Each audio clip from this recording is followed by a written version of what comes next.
मध्यप्राच्य युद्ध रोकवाकू आउ किछि समय मध्य हेबाकू जाउछि अमेरिका ईरान मध्य बड़ बैठक एथिपाई सुरक्षा दुर्ग पलटि इस्लामाबाद उभय देशर उच्चस्तरीय प्रतिनिधि दल इस्लामाबाद रे पहुंची सेपटे एही हाई प्रोफाइल बैठक पर सुरक्षा व्यवस्था को अति कड़ाकड़ी करा जाइछि। शहर में 10,000 अधिक सामरिक एवं पुलिस कर्मचारी नियोजित होइछन्ति।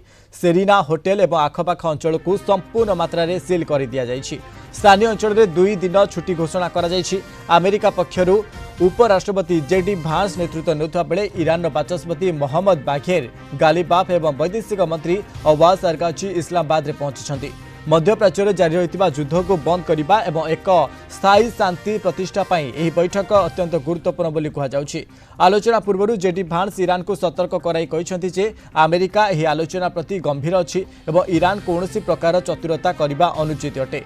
सेपटे ईरान प्रतिनिधि दल कहिछि जे अमेरिका शर्त पूरण पई राजी हेले ही आलोचना आरंभ हेबो। शांति प्रतिष्ठा पई 10 कड़ा शर्त रखिछि तेहरान। मध्यप्राच्य एवं गल्फ अंचलरू अमेरिका निजर समस्त सामरिक घाटी हटाइब। अमेरिका किंबा इजराइल पुणी थे ईरान उपर आक्रमण करेंगे नहीं। लेबानन उपर आक्रमण बंद हेब तेबे एसबु प्रस्ताव उपर विचार करुछि अमेरिका। तेबे ईरान परमाणु कार्यक्रम एवं मिसाइल उपर रोक लगाइबाकू चाहूछि। सेबडे राष्ट्रपति डोनाल्ड ट्रंप आलोचना पूर्व ईरान को एक कड़ा चेतावनी देइछन्ति। तेबे कहिसन्ति जे ईरान पाखरे चुक्ति करबा ही एकमात्र रास्ता, नचे युद्धर परिणाम आहुरी भयंकर हेब बोली ट्रंप चेतावनी देइछन्ति। संजीव महापात्र।